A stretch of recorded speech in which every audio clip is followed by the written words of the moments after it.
Hello, everyone, and thank you for joining us today to talk about Cayosoft Comprehensive Threat Detection Solution. I'm McKenna. I work alongside the Microsoft experts here at Cayosoft.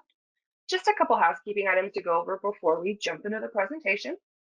First off, you'll notice your microphones are muted to ensure everyone has the optimal listening experience, but we do encourage you to ask any questions you may have. So depending on how you join today, whether in browser or through the app, you'll see a question or chat section in your meeting dashboard.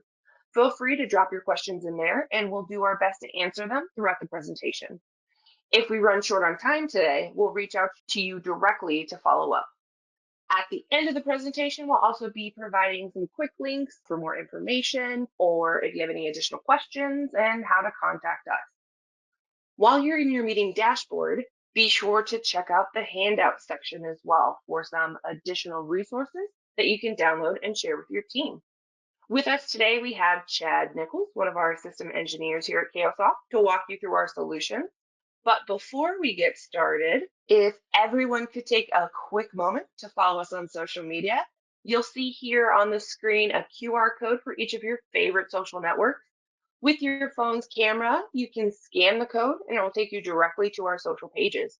From there, you can follow or subscribe to stay up to date with our most recent news and helpful industry information.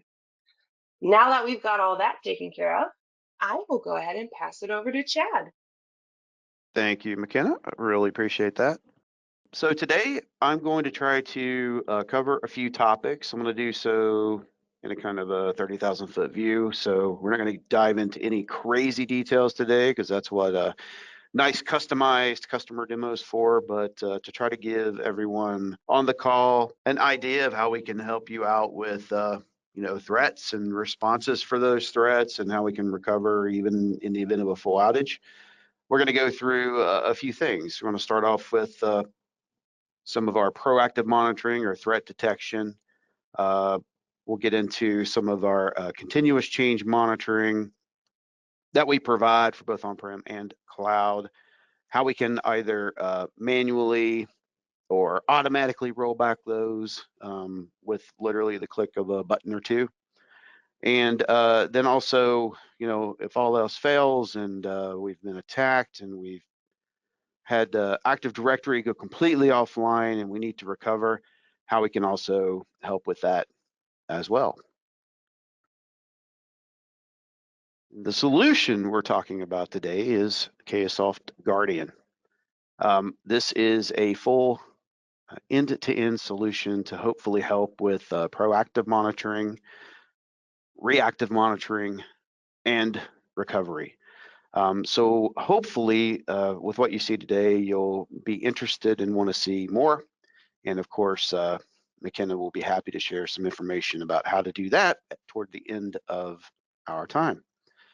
So Guardian has three distinct pieces. The threat detection is how we can help with proactive monitoring, and I'll go into some details there.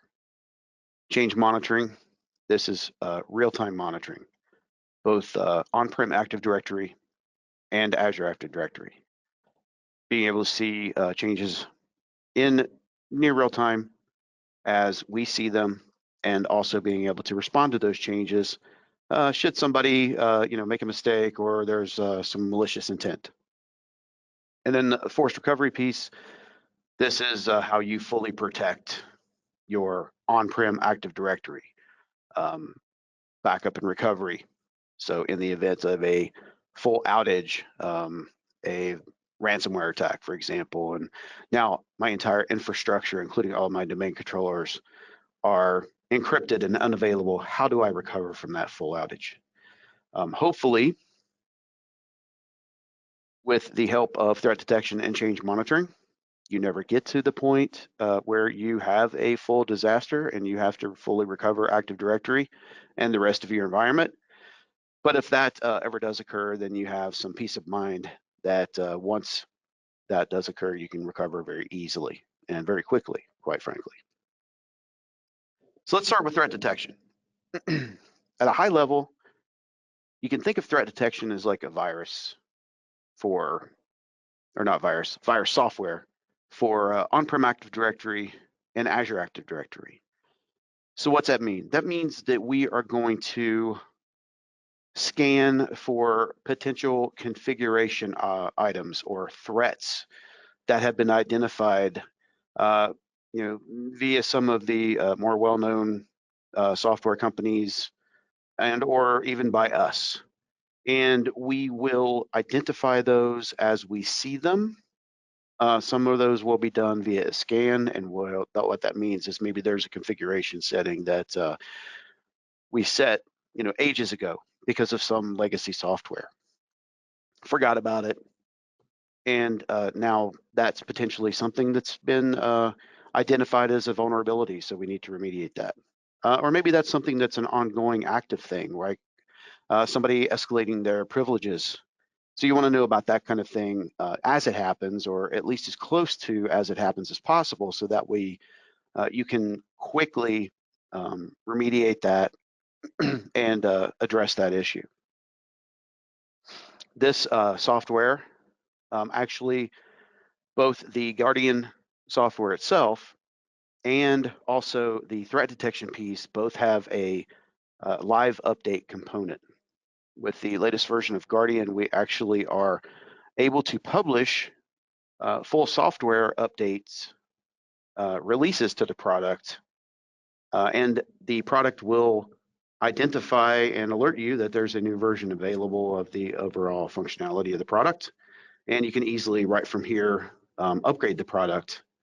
And I actually did this myself just yesterday. So for the first time, they had published that, and it worked, and it was great. And then also for the threat detection piece specifically, more proactively and more frequently, we're going to offer a live update for all of the threats and the vulnerabilities that we're going to scan for and help with remediation thereof. Just to provide some examples of some of the things that we're looking for, this is going to cover both on-prem and cloud. So if you look down through some of the threats that we have available today in the product, you're going to see both on-prem Active Directory type of threats and settings, and then also Azure Active Directory settings as well. And it really just depends on the type of change and or configuration setting on how that threat is detected and how, of course, you would remediate it. A couple that I'll point out, and I'll actually show you these in real time here in a moment. Immutable ID set for a cloud-only account. This is something that's a known vulnerability, and with a certain set of PowerShell tools, you can actually, if you know that immutable ID for the cloud account, you can actually use PowerShell to gain access as that user account and bypass MFA and password. So very big vulnerability there. So you want to make sure that if it's a cloud-only account, that's not set. And if it is set, even if it's an on-prem account that's synchronized, you want to make sure it's a very, very strong password, so that way there's no chance that somebody could figure that out and potentially gain access to the system with a privileged account. One that I'll just quickly show that's out of the box is a change to the admin SD holder. So the on-prem security context that you leverage to basically set up the security permissions for all the privileged groups and things in AD.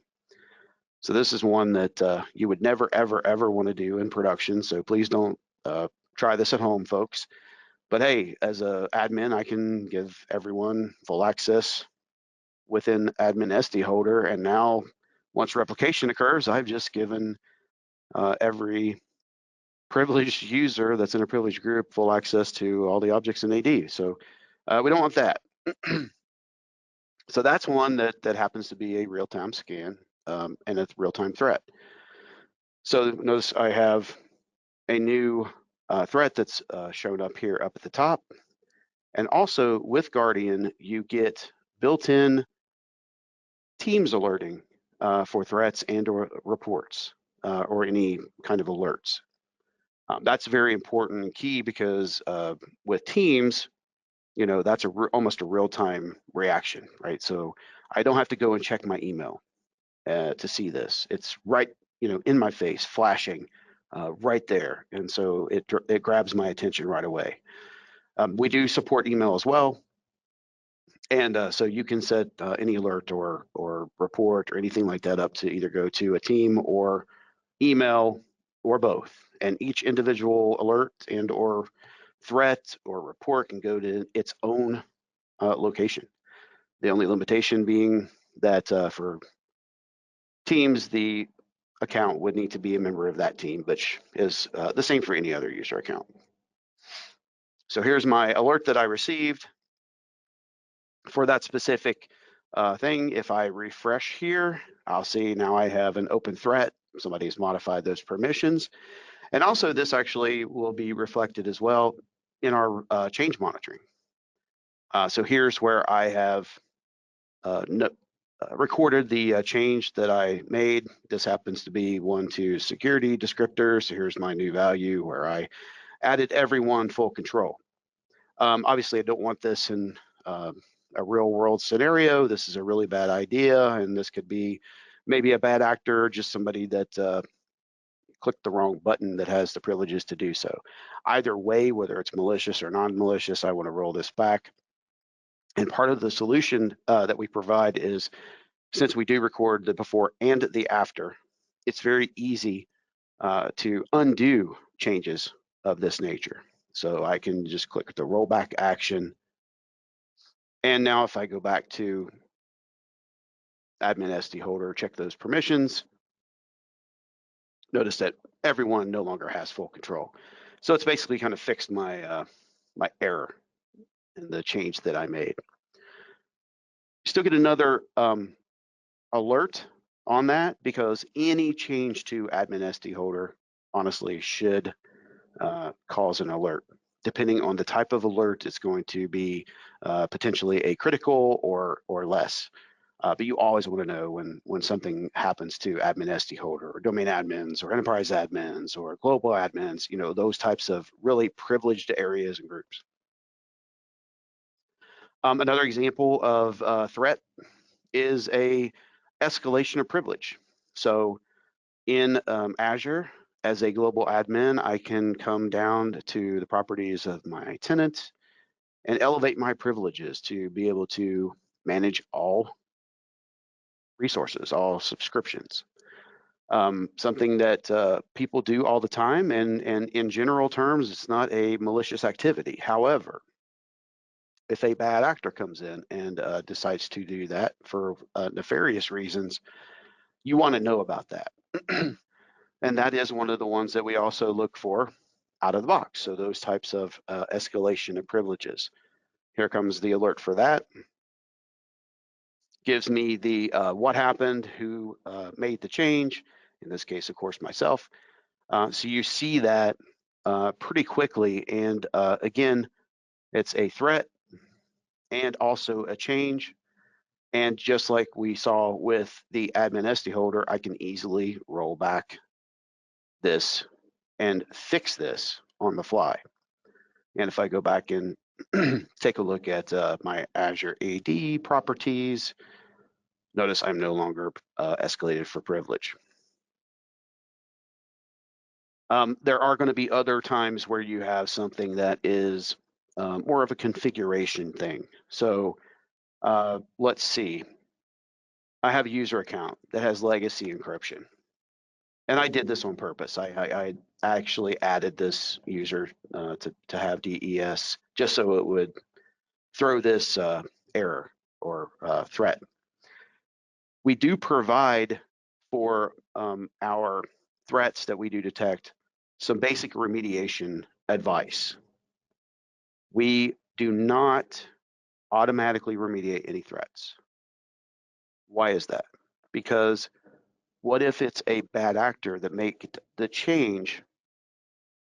If we were to auto resolve those threats or automatically remediate them for you out of the box, you may never know that that occurred. And really, threats are all about visibility. So we want to make sure that somebody has to come in here and specifically take this. Even though I fixed this, it's still it's still seen as a threat. And until I come in here and resolve the alert that I got, because now I know I fixed this, I will still see that in my dashboard. Once I have resolved it, it will go away. It'll be cleared because yes, I know this was something I did for a demonstration. It was okay, no malicious activity. But we want to make sure that the end user, the customer, sees these and really looks at this and resolves it if necessary. We don't also know if there is a legitimate reason for something. So if I have SMB1 on my domain controller, there may be a good reason for that. Maybe there's a legacy application that requires that protocol. Yes, it's a protocol that is no longer considered safe, but maybe there's a reason I need to have it. If that's the case, then you can easily exclude that particular domain controller, or from the scans, that you've accepted the risk. But in this case, this is another thing where we don't know that, so we would never undo this for you, because we could potentially break something in your environment. And the last thing we want to do is make matters worse. So we're going to look for those threats, both with scans, real time. Some other ones that are very popular for us to look at, and we've had instances where we've had customers that have had these show up. Luckily, to this point, they haven't been anything malicious, but signs of Mimikatz, DCShadow attack, encryption. Another one, golden ticket. So I haven't reset my Kerberos password often enough. Things like that. Trying to help kind of shore up and harden the environment as much as possible for things that you can. And that's threat detection. So looking for those things, proactively monitoring. We're going to have changes in the environment, both on-prem and cloud, that occur all the time. For that, you want to be able to monitor and see those changes as they occur. And you want to be able to respond to those changes as well, whether manually or automatically. So if I have somebody make a change to admin SD holder, or a change to escalation of privilege, maybe I'm a lazy administrator and somebody wants to install software on their computer, and I do the wrong thing and give them domain admin access, because I know that automatically gives them admin privileges on their PC. Those types of things you don't want to occur. So if that happens, you want to know about that right away, especially if that is a privileged account or a group. You want to see that and be able to respond to that very quickly.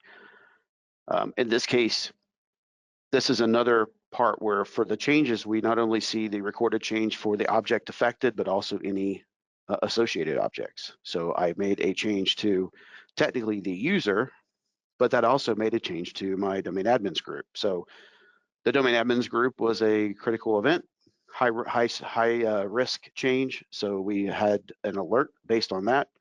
But the change to a user object, that could be something that's just normal. So we're not going to alert on that.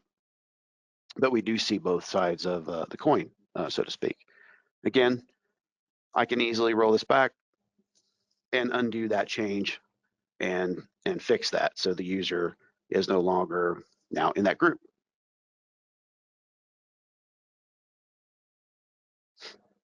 We do see all of the changes being made for any attributes and or any object in on-prem Active Directory, and for Azure Active Directory.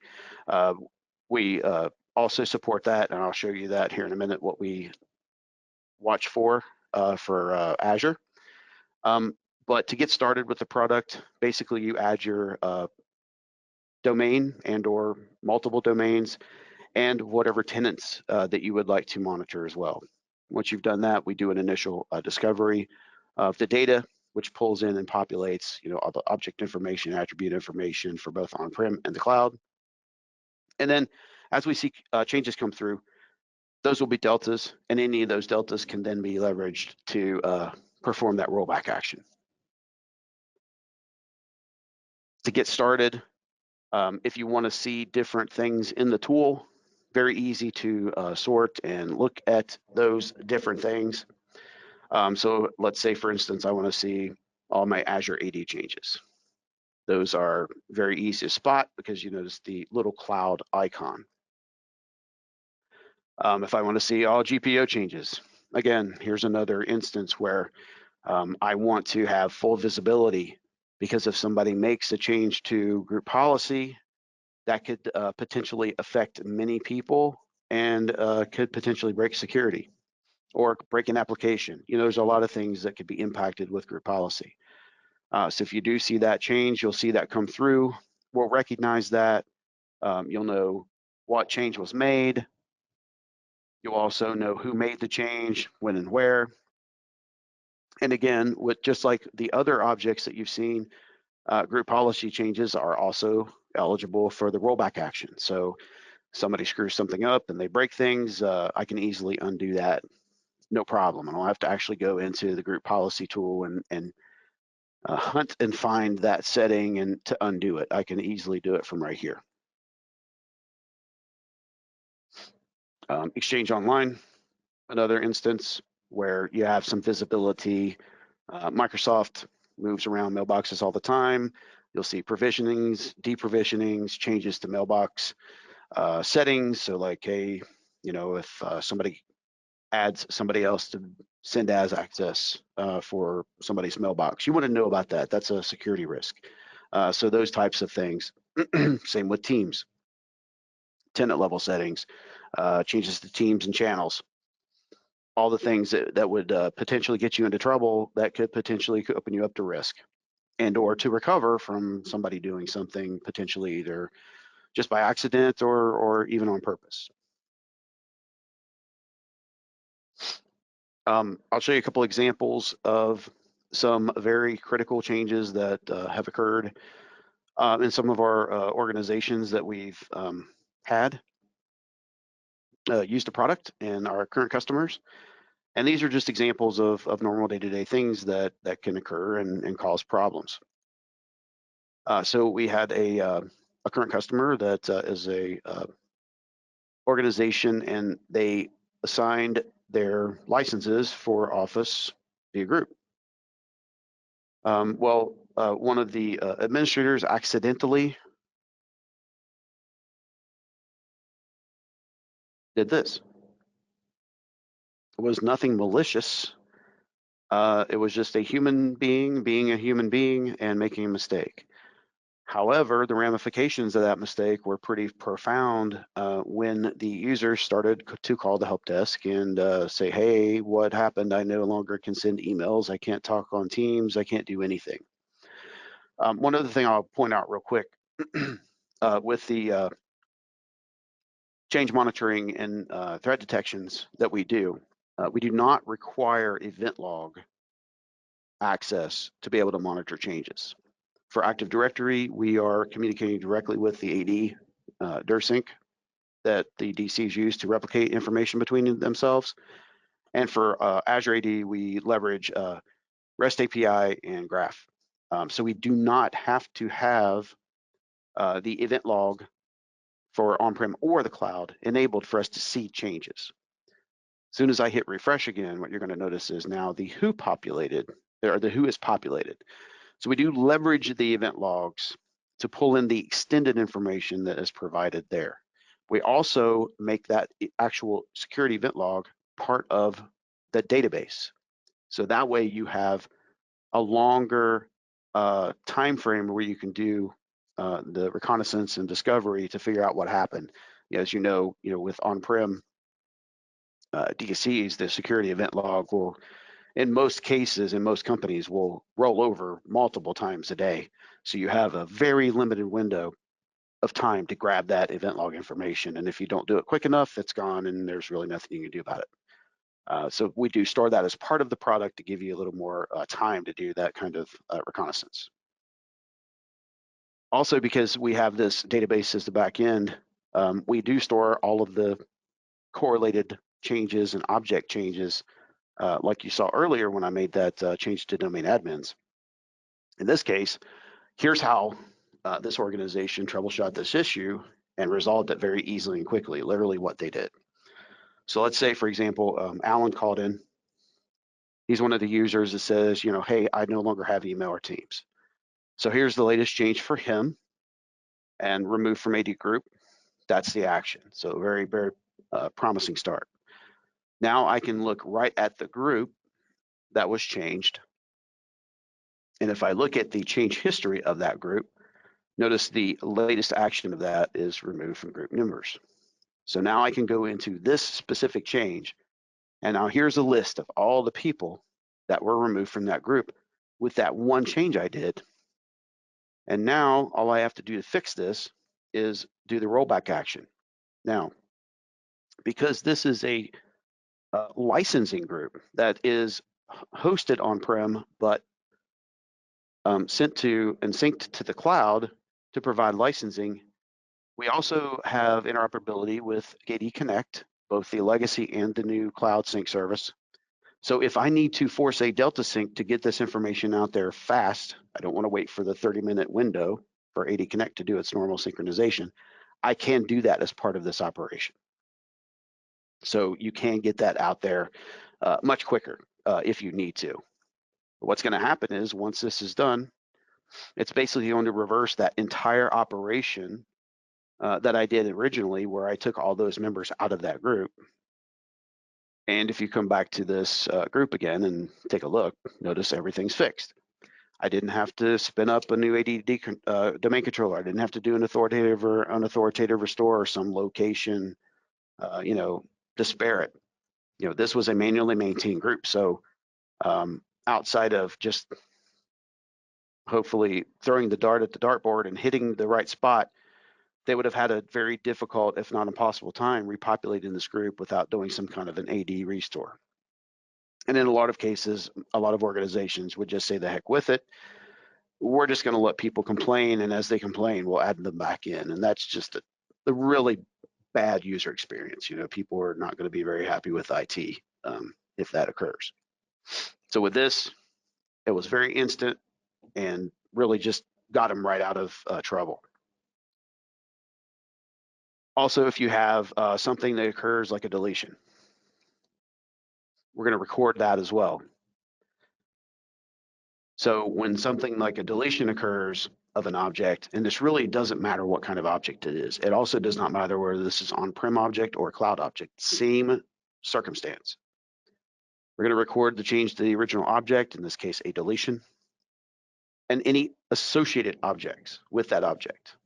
Because I deleted this group, all of these user objects were affected, including this nested group as well, which also affected the members attribute of the group that was nested and the managed by attribute. To use built-in AD tools to recover this object, you can get the object back. The rest of the information, not as easy. You have to have some expertise there. But with our tool, if I do the rollback action, it will not only bring back the group from the recycle bin, so I save and recover the SID, the good, ACLs, anything security-wise on that group, because all I'm doing is at that point pulling it out of the recycle bin. But it's also going to repopulate the membership, the managed by attribute, the member of attribute if the member of was changed, all the extra linked objects. This does not matter if it's a group, if it's a user, if it's a computer, any object that contains other objects or has the potential to do so, we're going to grab all that information. We also will restore the security context. If it's a computer account that gets deleted, when that computer account gets restored, so does the Kerberos. So you don't have to rejoin that server or workstation to the domain. Immediately it'll start working again. So the security context comes right back with the object.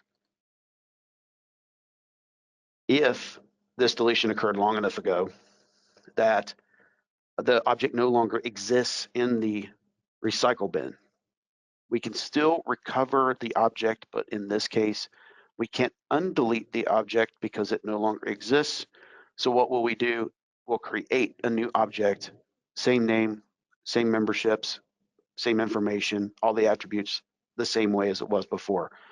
In this case, there would be a little bit of work by IT because you'll have a new SID, new good. So you might have to do some reackling depending on what this object was used for. But you get all that information back, you have the storage and that history long-term of those changes, and you can still recover. If there's a particular need to not want any changes to occur to whatever object you wish, and you want to fully protect that, and if anything occurs as far as a change goes to an object, you want it to automatically be undone, so you want to wholly protect it, you could turn on what we have called automatic rollback. So I've created a query based on this group. Now, any change occurs to that group, I get alerted on that. In this case, just Teams, because I turned off email. But now I've also turned on an extra setting called automatic rollback. So now if a change occurs, it's automatically going to undo that change for me. And it's going to send me a notification to let me know that that rollback action was either successful or unsuccessful.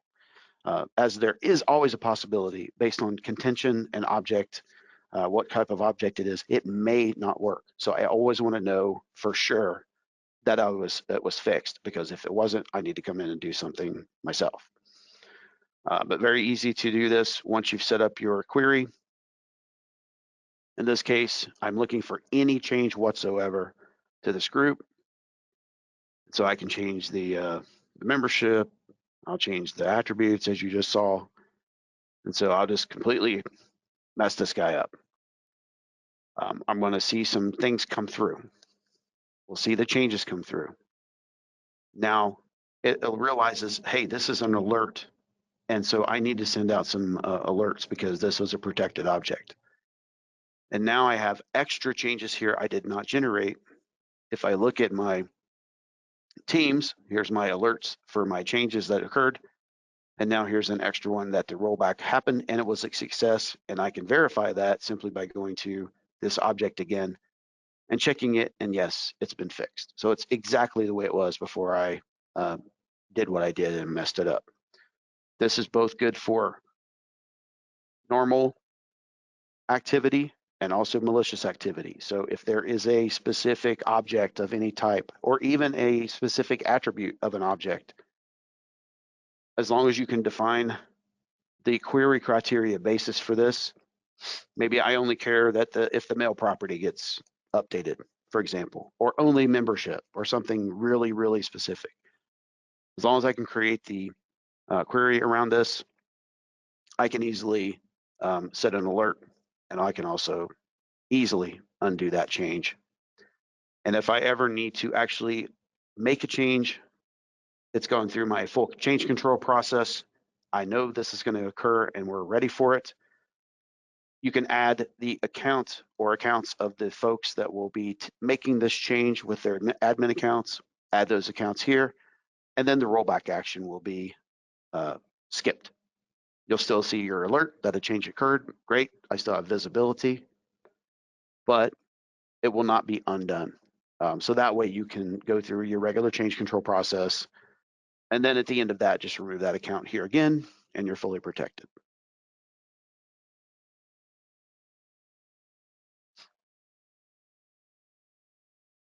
Last thing I'll mention, I did mention earlier that I would show what we watch for in changes to Azure AD. So for AD, very simple, any object, any ACL, group policy, everything that makes AD AD. For Azure AD, we are expanding this as we go, as Microsoft provides the ability to monitor things through Graph, through REST, to be able to add things here. But as of today, with the latest version of the product, this is what we have. So tenant settings, policies, domains, roles, PIM, users groups, admin units, conditional access policies, name locations, app registrations, and enterprise applications. So any of these are going to be seen if there's a change made to them. All of these, since they're here and fully officially supported, are also going to be eligible for the rollback action and the automatic rollback action. Point of note, conditional access and name locations. These are ones that are going to be alerts out of the box because these are very critical to security. Somebody makes a change to these, you want to know about it right now because it could be some hacker adding their home IP address to bypass MFA or something crazy like that. You really never know. So you want to be fully and wholly aware of your both on-prem and cloud environment.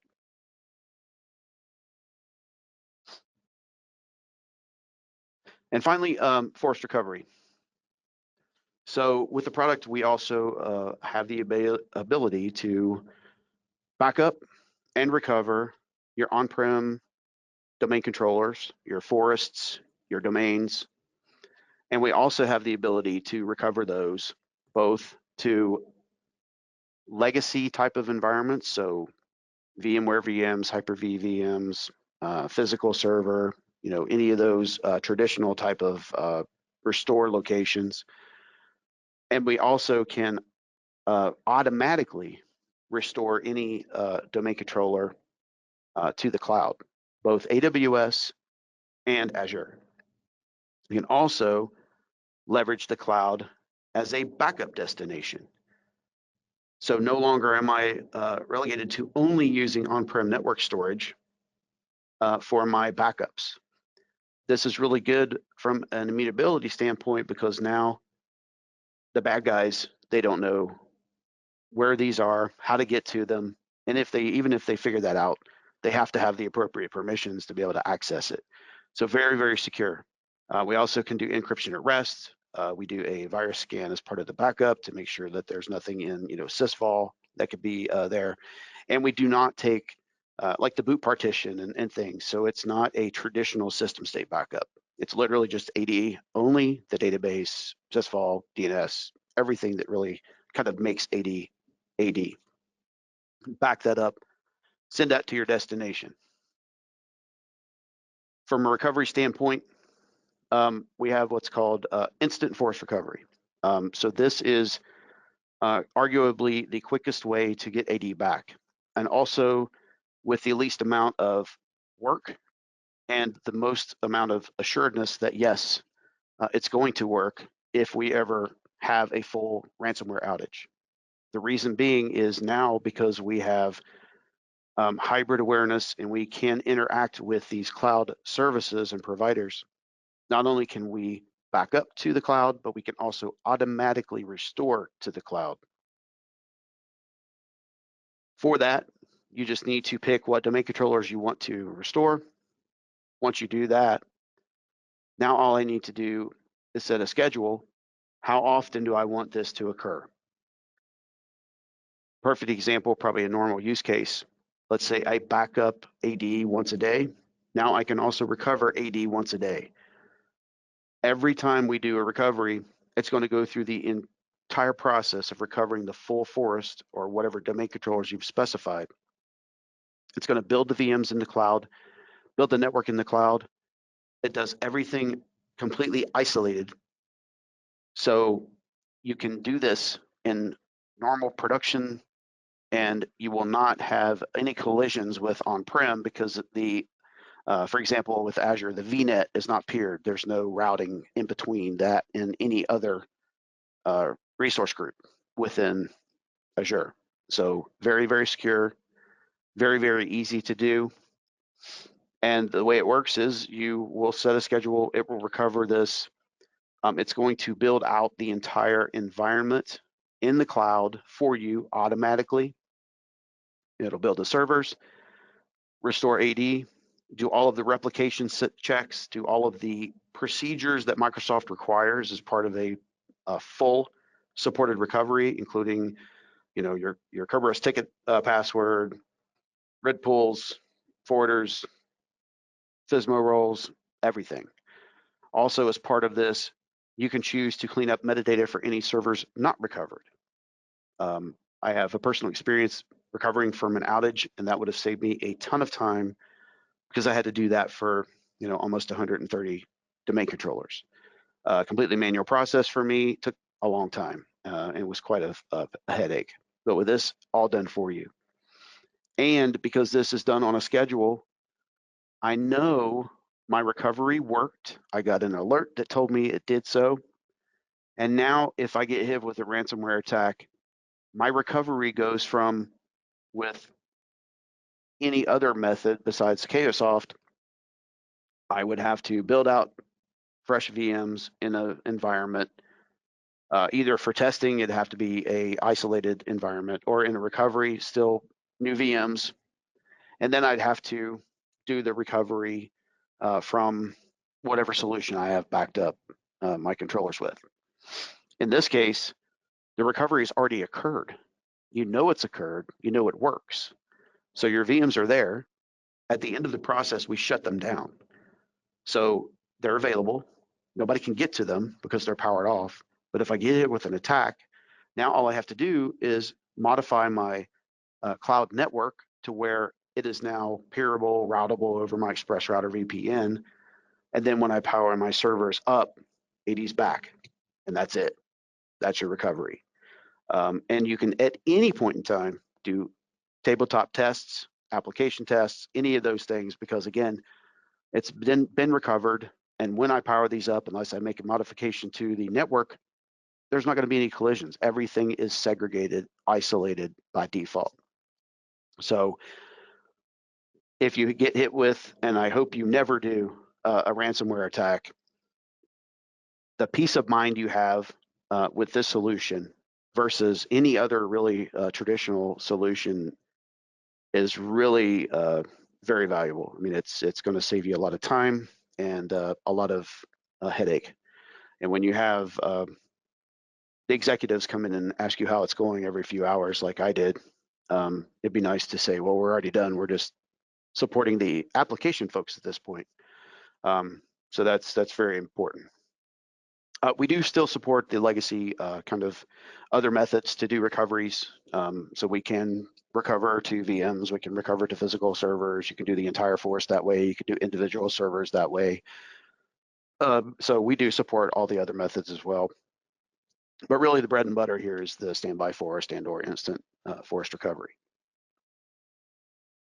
And that really is Guardian plus forest recovery, kind of the whole solution. So looking for things proactively, giving guidance on how you can potentially fix those problems that we see. We're not going to do that for you because too much possibility of ramifications. Watching for those changes that occur in the environment, both on-prem and cloud, being able to react to those changes either manually or automatically to be able to easily undo those and fix them if somebody makes a mistake or if a malicious actor gets in there and starts making changes. And then, of course, providing the ability to recover if I have a full outage. AD's been compromised, my servers are down, we need to start from scratch. So the easiest, quickest, fastest possible way to do that. And that's Guardian. Hopefully, you'll see some value here. And if you need to get any more information, definitely ask. And now I'm going to turn it back over to McKenna, and she is going to give you some information on what to do next and the rest of our solutions. Thanks, Chad. All right. So today we showed you just a piece of what we do. So I'd like to briefly review our integrated suite of products. Like Chad said, we showed you Guardian. We also have Administrator and Guardian Forest Recovery. So these solutions were specifically designed as a one-stop shop for managing, monitoring, and recovering your Microsoft directories. These three areas dovetail together to create a comprehensive offering to protect and secure complex hybrid AD environments without the hassle of multiple disconnected systems or complicated, outdated legacy tools. From an administration perspective, using granular roles and rules, you can efficiently manage and control your environment, all while increasing efficiency through automation, reducing errors, and eliminating potential vulnerabilities. Next, with change monitoring and threat detection, you can stop attackers before they have a chance to act, instantly or even automatically rolling back malicious changes or mistakes. And then finally, recovery. Think of this as the insurance policy for when the worst happens. When your AD goes down and you need to be able to get it back fast, regardless of the scenario.